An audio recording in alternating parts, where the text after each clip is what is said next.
నమస్తే, welcome to స్వేచ్ఛ media. ప్రకాశం పశ్చిమ ప్రాంతానికి చెందిన మార్కాపురం, కనిగిరి, గిద్దలూరు, కందుకూరు, నెల్లూరు చెందిన ఉదయగిరి ఈ ప్రాంత వాసుల కళ నెరవేరుతున్నటువంటి రోజు ఇది. నేషనల్ రిమోట్ సెన్సింగ్ ఏజెన్సీ ఏనాడో రాజస్థాన్ని మించి త్వరగా ఎడారీకరణ చెందుతున్నటువంటి ప్రాంతంగా ఈ పశ్చిమ ప్రకాశాన్ని మరియు నెల్లూరు ప్రాంతాన్ని గుర్తించడం జరిగింది. స్వాతంత్రం వచ్చిన కొత్తల్లో నందికొండ ప్రాజెక్టుగా మన అందరం కూడా పిలుచుకున్నటువంటి నేడు రూపాంతరం చెందిన నాగార్జున సాగర్ ప్రాజెక్టు ఏర్పడ్డ తర్వాత నాగార్జున సాగర్ రెండవ దశ గురించి ఈ ప్రాంతంలో ఉన్నటువంటి కమ్యూనిస్ట్ పార్టీలు పోరాటాలు చేశాయి. సానికొం కాసిరెడ్డి గారు కానివ్వండి, గుజ్జుల ఎలమందారెడ్డి గారు, వీళ్ళందరూ కూడాను కమ్యూనిస్ట్ పార్టీ ఆధ్వర్యంలో నాగార్జున సాగర్ రెండవ దశ నీళ్ళు మాకు కావాలి, మా ప్రాంతానికి కావాలంటే ఎన్నో ఉద్యమాలు చేయడం జరిగింది. అయితే ఈరోజు ఈ రూపంలో మనకి వెలుగొండ ప్రాజెక్ట్ అనేది కళ సాకారం అయిపోయి ఈ ప్రాజెక్టు ఈ స్థితిగతులకి పూర్వం చరిత్రలో 1942లో ఏర్పడ్డటువంటి ఒక ఘోర కరువు నేపథ్యంలో నాటి వైస్రాయ్ గిద్దలూరు ప్రాంతానికి పర్యటనకు వచ్చారు. ట్రైన్ ద్వారా వచ్చారు. ఆ సందర్భంలో అప్పటికి బ్రిటిష్ వారు కాటన్ మహాశయుని ఒక గొప్ప ఆలోచన వల్ల ధవళేశ్వరం, ప్రకాశం బ్యారేజీ మరియు కేసీ కెనాలు ఇలాంటివన్నీ కూడాను సాకారం అయ్యి ఆ ప్రాంత వాసుల రైతుల కడగండ్లు అన్నీ కూడాను తీరిపోయి ఆ ప్రాంతం అంతా సస్యశ్యామలం అయి త్రాగునీరికి, సాగునీరికి, ఎటువంటి డోకా లేకుండా కరువు కాటకాలు అనేవి వారి ప్రాంతం దరిచేరకుండా ఉన్నటువంటి బ్యాక్డ్రాప్లో ఆనాటి వైస్రాయి ఈ ప్రాంతంలో కూడాను మనకి నీటి వసతులు కల్పించేటటువంటి విధంగా చర్యలు తీసుకోవాల్సిందిగా నాటి అధికారులను ఆదేశించడం జరిగింది. ఆ నేపథ్యంలో ఈ ప్రాంతంలో జీవనదులు ప్రవహించట్లేదు కాబట్టి దగ్గరగా ఉన్నటువంటి కృష్ణానది నుంచి కంబం చెరువుకి నీళ్లు గినక ఇస్తే ఆ కంబం చెరువు ద్వారా ఈ ప్రాంతం వాసుల కరువు కాటకాలు తీర్చవచ్చు అని చెప్పేసి ఒక నివేదికని తయారు చేసుకున్నారు. ఆ రోజున కృష్ణానది పైన ఒక ప్రకాశం బ్యారేజీ మినహా మరొక ప్రాజెక్ట్ అంటూ ఏమీ ఉండేది కాదు. అప్పుడు శ్రీశైలం దగ్గర నుంచి గ్రావిటీ ద్వారా కంబం చెరువుకు నీళ్ళు ఇవ్వాలన్నటువంటి ప్రతిపాదన ఒక 2-3 సంవత్సరాల లోపు రెడీ అవ్వటం జరిగింది. అలాంటి బ్యాక్డ్రాప్లో రెండో ప్రపంచ యుద్ధం రావటం, ఆ తర్వాత ప్రభుత్వాల ప్రాధాన్యాలు ఎన్ని కూడా మారటం, తర్వాత నాగార్జున సాగర్ ప్రాజెక్ట్ అనేటటువంటిది జవహర్లాల్ నెహ్రూ పంచవర్ష ప్రణాళికలో భాగంగా ఆధునిక దేవాలయాలుగా పేర్కొంటూ నాగార్జున సాగర్ యొక్క రెండవ దశ మాత్రమే ఈ ప్రాంతానికి అవకాశం ఉంటుందన్న ఒక ప్రాక్టికల్ థియరీతోటి ఆనాటి కమ్యూనిస్ట్ పార్టీలు ఆందోళనలన్నిటి చేయటం జరిగింది. ఆ బ్యాక్డ్రాప్లో రెండవ దశకు మాత్రం హామీ పొందడం మాత్రమే జరిగింది. ఆ కాలం గడిచే కొద్దీ 1970 తరువాత మరలా ఈ కరువు కాటకాలు ఇవన్నీ కూడాను మామూలు స్థితికి అప్పుడప్పుడు వచ్చిపోతూ ఉంటే కేవలం కంబం చెరువుకి కృష్ణా నీళ్లు వస్తేనే మనం ఈ ప్రాంతం ఎప్పటికైనా సస్యశ్యామలంగా మారుతుంది, ఈ కరువు ఈ దుర్భిక్షానికి దూరం అవుతాం అనేటువంటి ఒక భావనతోటి మరలా తిరిగి కమ్యూనిస్టు పార్టీకి చెందినటువంటి నాయకులు, అందులో ముఖ్యంగా పోలసుబ్బయ్య గారు నాయకత్వంలో జనాలను సమీకరించి ఉద్యమాలు చేయటము, ఆర్డీఓ ఆఫీస్ ముందు ధర్నాలు చేయటము ఇట్లాంటివన్నీ కూడాను జరిగింది. ఈ బ్యాక్డ్రాప్లోనే ఈ అంజయ్ గారు 1981లో శ్రీశైలం అంటే ఈ ప్రాంతమే కాకుండా రాయలసీమ, తెలంగాణ వాళ్ళు కూడాను తమ దుర్భిక్ష ప్రాంతానికి నీళ్లు కావాలని డిమాండ్లు పెరగటము, ఆందోళనలు మొదలు పెట్టడము, ఇలాంటి బ్యాక్డ్రాప్లో ఈ శ్రీశైలం కుడి కాలువకి 1981లో అప్పటి ముఖ్యమంత్రి అంజయ్ గారు శంకుస్థాపన చేయటం జరిగింది.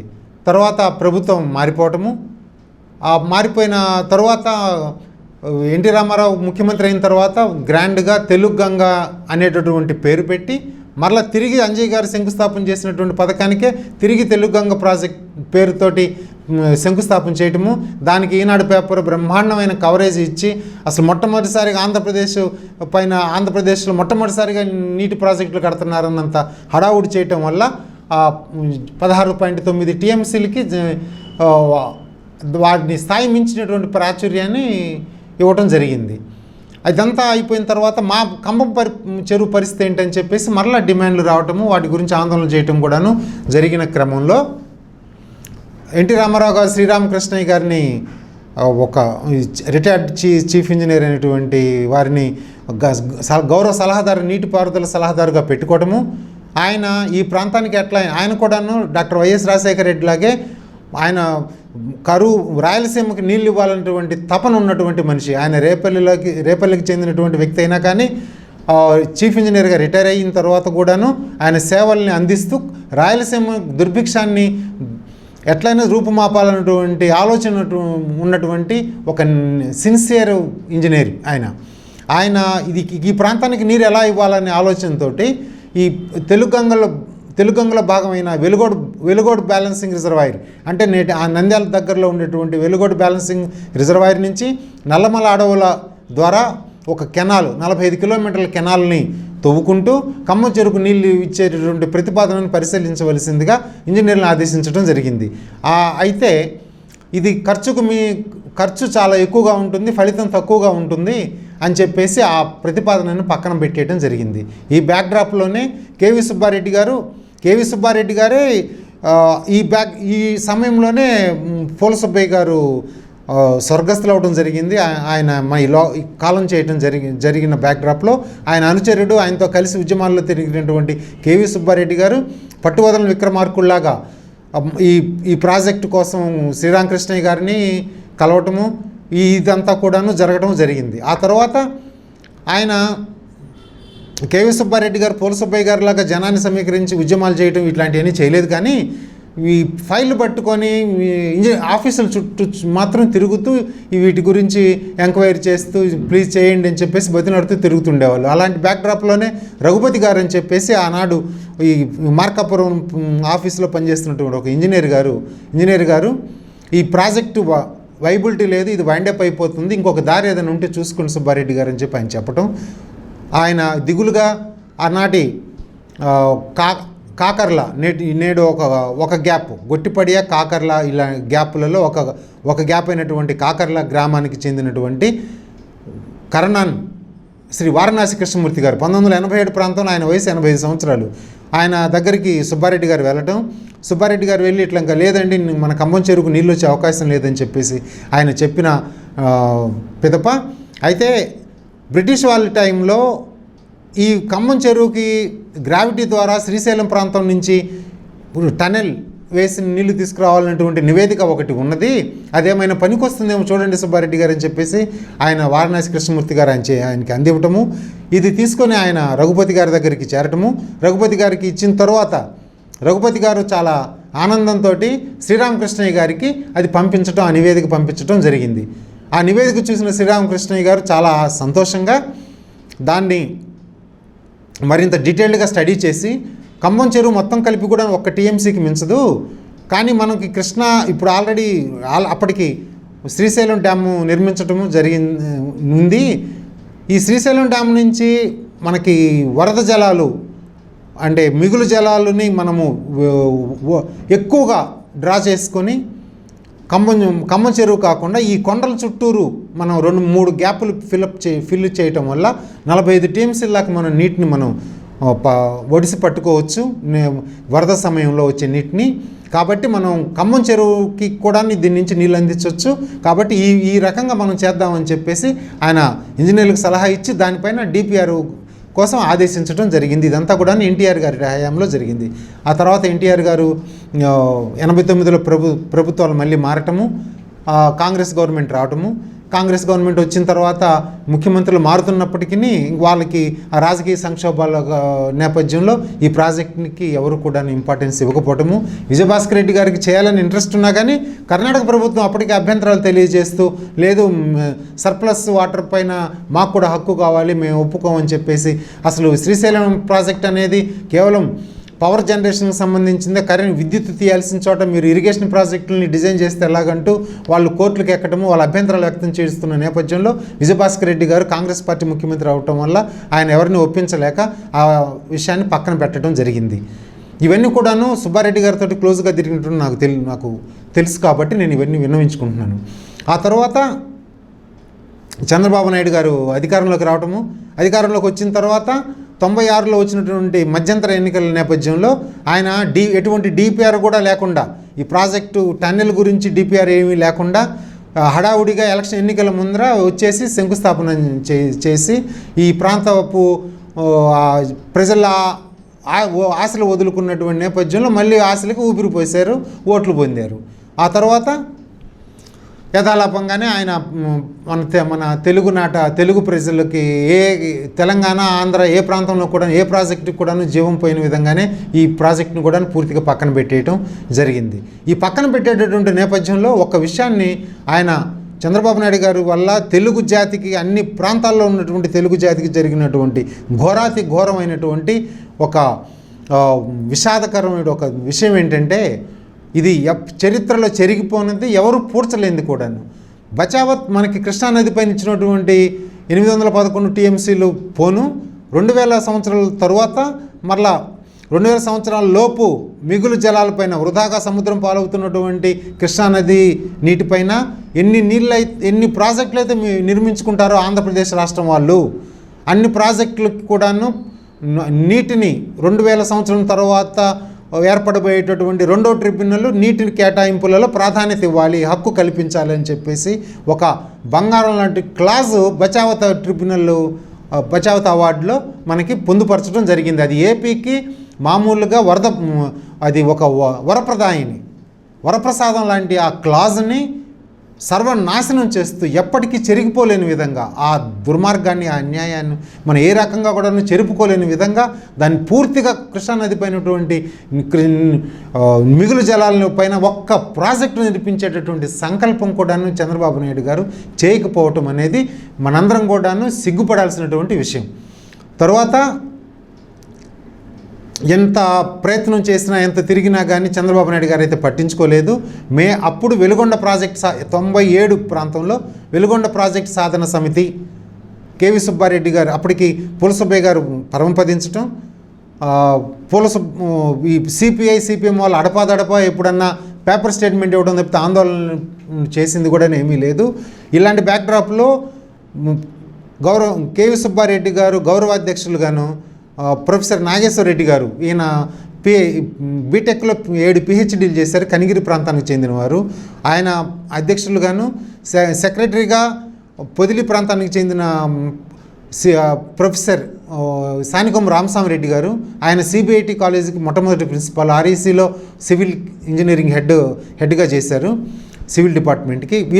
ఈ ప్రాంతానికి చెందినటువంటి ఇలాంటి ప్రముఖులు పూనుకొని మన జీవితకాలంలో మన ప్రాంతానికి మనం చదువుకొని ఏదో బాగుపడ్డాము, మన రైతాంగం మనం బాగుపడే విధంగా ఈ ప్రాజెక్టు మనకు కావాల్సిందే, కాబట్టి మనం ఎట్లయినా సరే ఇది సాధించాలి అని చెప్పేసి వెలుగొండ ప్రాజెక్టు సాధన సమితి అనే పేరుతోటి ఒక కమిటీని ఏర్పరచడం జరిగింది. ఆ కమిటీలో నేను కూడాను ఒక సభ్యుణ్ణి అని చెప్పుకోవడానికి నేను సంతోషిస్తున్నాను. పిదప ఈ నీటిపైన ఒత్తిడి పెరగటము, ఇటు తెలంగాణలో మాకు శ్రీశైలం లెఫ్ట్ బ్రాంచ్ కెనాల్కి నీళ్లు కావాలని చెప్పేసి అటు ఆందోళన జరగటము, ఇటు ఆందోళన జరగటము, ఇటు దేవాదుల దగ్గర మాకు నీళ్లు కావాలని చెప్పేసి గోదావరి మీద ఒత్తిడి పెరగటము, తర్వాత నల్గొండ జిల్లా వాసులు జలసాధన సమితి పేరుతో ఒక ఎలక్షన్ని ఆపేయటము, ఇలాంటివన్నీ జరుగుతున్న బ్యాక్డ్రాప్లో చంద్రబాబు నాయుడు గారు దేవాదుల హడావుడిగా శంకుస్థాపన చేశారు. అట్లాగే ఎలిమినేట్ ప్రాజెక్టు హడావుడిగా ఎటువంటి అలొకేషన్ లేకపోయినా కానీ నల్గొండ జిల్లాలో నాగార్జున సాగర్ ప్రాజెక్టు పైన శంకుస్థాపన చేయటము, ఇట్లాంటివన్నీ కూడా జరుగుతున్నటువంటి బ్యాక్డ్రాప్లో మేము వైఎస్ రాజశేఖర రెడ్డి గారిని కలవటం జరిగింది. ఆయన 1997లో పెండింగ్ ప్రాజెక్టులో, రాయలసీమలో పెండింగ్ ప్రాజెక్టులో పైన నవంబర్ 1వ తారీఖున కడపలో చేసినటువంటి విద్రోహ దినం నేపథ్యంలో మేము కలిసి పూర్వం మాది కూడాను రాయలసీమలో అంతర్భాగంగానే ఉండేది మా ప్రాంతం కూడాను, కాబట్టి మీ పెండింగ్ ప్రాజెక్టులు మాది కూడా కలుపుకోవాలని రిక్వెస్ట్ చేసినటువంటి నేపథ్యంలో ఆయన ఆనందంగా దాన్ని కూడా చేర్చడము, ఆ తర్వాతనే చంద్రబాబు నాయుడు గారు ఒక ఆఫీస్గా అలాట్ చేసి ఒక 30 లక్షలు శాంక్షన్ చేసి ఆ జీతాలకు మాత్రం ఇచ్చారు, ఒక బొచ్చి సిమెంట్ కూడా వేయలేదు. ఇవన్నీ కూడా జరిగాయి కావాలని చెప్పేసి అర్థమైపోయి ముఖ్యమంత్రిగా రాజశేఖర రెడ్డి గారు ప్రమాణ స్వీకారం చేసిన తర్వాత ఆయన స్పీడ్ చూసి ఇక్కడ కర్ణాటక కూడా స్పీడ్ పెంచింది.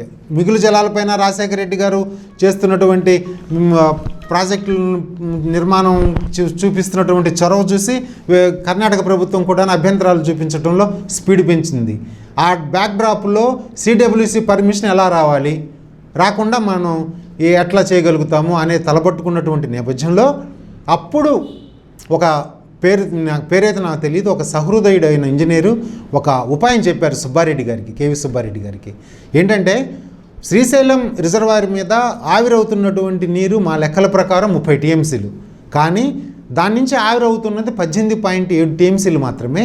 అందులో ఇంకా దాదాపు 12 టీఎంసీలు మిగులు ఉందండి సుబ్బారెడ్డి గారు, దీన్ని చూపించి మీరు పర్మిషన్స్ తెచ్చుకునేటటువంటి అవకాశం ఉంటుంది అని చెప్పేసి ఈయనకు చెప్పిన తర్వాత ఆ ఫైల్ తీసుకెళ్ళి ఆ ప్రతిపాదన తీసుకెళ్ళి మేము రాజశేఖర రెడ్డి గారి దగ్గర సుబ్బారెడ్డి గారి నాయకత్వంలో పెట్టడము.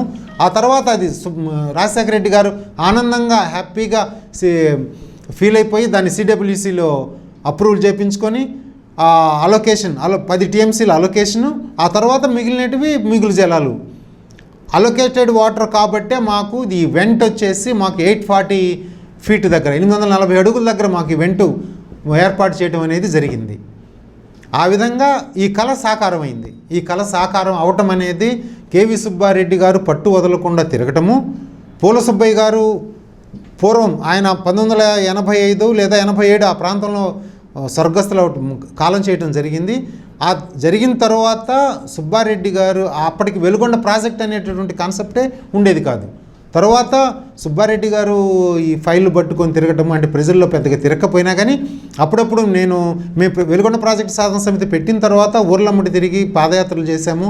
ఈ ఇష్యూని వెలుగొండ ప్రాజెక్ట్ అనేటటువంటి కాన్సెప్ట్ని ప్రజల మధ్యలో నుంచి చెరిగిపోని విధంగా ఉండటానికి, రాజకీయ నాయకులు నినాదంగా చేసుకోవటానికి, ఈ కాన్సెప్ట్ సజీవంగా ఉండటానికి మాత్రం మా వెలుగొండ సుబ్బారెడ్డి గారి నాయకత్వంలో, రామస్వామిరెడ్డి గారి నాయకత్వంలో పనిచేసినటువంటి ఈ వెలుగొండ ప్రాజెక్టు సాధన సమితే కారణం అనేది మాత్రం నేను సగర్వంగాను చెప్పుకోగలిగినటువంటి విషయము. అందులో నాది ఒక ఇసుక రేణువంత పాత్ర ఉందని కూడా నా ఆనందంగా చెప్పుకుంటున్నాను. అయితే ఇన్ని అవకాశాలు ఎన్నున్నా కానీ చేసేటటువంటి సంకల్పం ఉన్నటువంటి ఒక తండ్రి స్థానంలోనూ రాజు స్థానంలో ఉన్నటువంటి వైఎస్ రాజశేఖర రెడ్డి గారు, మన పురాణాల్లో చదువుకున్నటువంటి ఇతిహాసాలలో చదువుకున్న భగీరథుడు, అపర భగీరథుడు ఈ భారతదేశంలో పుట్టినటువంటి రాజశేఖర రెడ్డి గారు. ఈ పురాణాలలో ఉన్నటువంటి ఆ పాత్రలు నిజమో కాదో తెలియదు కానీ ఈ ఇళ్లలో మాత్రం మన కళ్ళ ముందు భగీరథ ప్రయత్నం చేసినటువంటి రాజశేఖర రెడ్డి గారు పూనుకోవటం వల్లే మాకు ఈ వెలుగొండ ప్రాజెక్ట్ అనేది కళ సాకారం అయింది. ఆ ప్రాంతం వాసుల యొక్క జీవితాలలో అద్భుతమైనటువంటి మార్పులు, ఈ త్వరగా ఎడారీకరణ చెందినటువంటి పరిస్థితుల నుంచి వలసలు సాగునీటి కాదు కదగా త్రాగునీటి కూడా నోచుకోలేనటువంటి దుర్భిక్ష ప్రాంతమైన మా ప్రాంతానికి కేవలం రాజశేఖర రెడ్డి గారు పూనుకోవటం, దానికి మార్గాన్ని సుబ్బారెడ్డి గారు చూపించడం వల్ల ఇదంతా కూడాను కళ సాకారమైంది. గిద్దలూరు ప్రాంతం అయితే ఈ రోజుకు కూడాను విపరీతమైనటువంటి నీటి ఎద్దడితోటి అల్లాడిపోతూ ఉన్నారు. మార్కాపురానికి రాజశేఖర రెడ్డి గారు కృష్ణా నీళ్ళు తాగునీళ్ళు ఇచ్చారు. ఇచ్చిన తర్వాత మున్సిపాలిటీలు ఓడిపోయారు, అది వేరే సంగతి, అది ప్రజల వ్యక్తిగత వదిలేయాలి. ఇక ఇట్లాంటి బ్యాక్డ్రాప్లో రాజశేఖర రెడ్డి గారు తరువాత ఈరోజు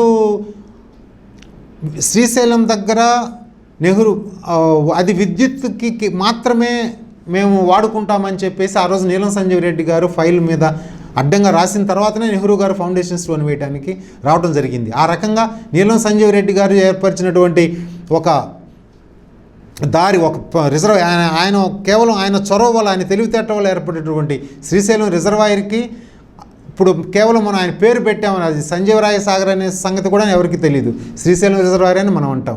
అట్లా ఆ మహనీయుడిని స్మరించుకునేటువంటి అవకాశం లేకుండా పోయింది. అట్లాగే కేవలం ఇది రాజశేఖర రెడ్డి గారి వల్ల సాకారం అయ్యి ఈరోజు ఆయన పేరు పెట్టుకునేటటువంటి అవకాశం కూడాను లేకుండా రాజశేఖర రెడ్డి గారే చేశారు. పూల సుబ్బయ్య గారు గతించి ఈయన 20 సంవత్సరాలకి ఏర్పడేటువంటి ప్రాజెక్టు ఇది. పూల సుబ్బయ్య గారు పోయిన తర్వాత సిపిఐ వాళ్ళు ఈ పోరాటాలు చేసింది లేదు, పెట్టింది లేదు. అది ప్రాజెక్ట్ కాన్సెప్టు చనిపోకుండా సజీవంగా ఉండడానికి మేమే కొద్దిగా గొప్ప కారణం తప్పించి వాళ్ళు కమ్యూనిస్ట్ పార్టీ వాళ్ళు పెద్దగా చేసింది కూడా ఏం లేదు. అయినా కానీ వాళ్ళు వచ్చి అక్కడ ఆ రోజు శంకుస్థాపన అయిపోయి జిల్లా పరిషత్ హై స్కూల్లో మీటింగ్ పెట్టిన బ్యాక్డ్రాప్లో వాళ్ళకు పెద్ద బ్యానర్ పట్టుకొని వచ్చి అడగటము, విత్ ఇన్ నో టైం ఎవరి అభిప్రాయాలు కూడా కనుక్కోకుండా రాజశేఖర రెడ్డి గారు పెట్టేద్దాం పేరు, వాళ్ళు పెద్ద బ్యానర్ రాసుకొని పూల సుబ్బయ్య గారి పేరు పెట్టాలని చెప్పేసి వాళ్ళు బ్యానరు ఒక 20 మంది 50 మంది వచ్చి అడగటము, ప్రదర్శించేయటము, ఎమ్మటే విత్ ఇన్ నో టైం ఒప్పుకోవటము, తర్వాత ఆ రకంగా పేరు పెట్టడం జరిగింది. ఈ ప్రాజెక్టుకి 100కి 100 పాళ్ళు రాజశేఖర రెడ్డి గారి పేరుతోటి మనం ముందు తరాలు స్మరించుకోవాల్సినటువంటి ఈ ప్రాజెక్టుకి రాజశేఖర రెడ్డి గారి అత్యుత్సాహం వల్ల ఈ రకంగా పూలసుబ్బయ్య గారి పేరు పెట్టడం అనేది జరిగింది. ఇటువంటి పొరపాట్లు, ఇది పొరపాటు అనేది కాదు, ఇటువంటి పనులు అంటే భవిష్యత్ తరాలకి వాళ్ళ పేరు స్మరించుకునే విధంగా ఉండేలాగా అవకాశం కల్పించాల్సిందిగా ప్రస్తుతం జగన్మోహన్ రెడ్డి గారిని నేను రిక్వెస్ట్ చేస్తూ, అట్లాగే దీనికి ప్రధానమైన కారణాలలో శ్రీరామకృష్ణయ్య గారును సుబ్బారెడ్డి గారు ఉన్నారు కాబట్టి ఈ ప్రాజెక్ట్ నుంచి వచ్చేటటువంటి ప్రధానమైన 2 కాలువలకి వారి పేర్లు పెట్టాలనేది, ఒక కాలువకి ఉదయగిరి వైపు వెళ్ళే కాలువకి శ్రీరామకృష్ణయ్య గారి పేరును, ఈ మిగిలిన మరో కాలువకి సుబ్బారెడ్డి గారి పేరు పెట్టాలనేది వెలుగొండ ప్రాజెక్టు సాధన సమితి పూర్వపు సభ్యునిగా నేను ఈ ప్రస్తుత ప్రభుత్వాన్ని నేను ప్రార్థిస్తున్నాను.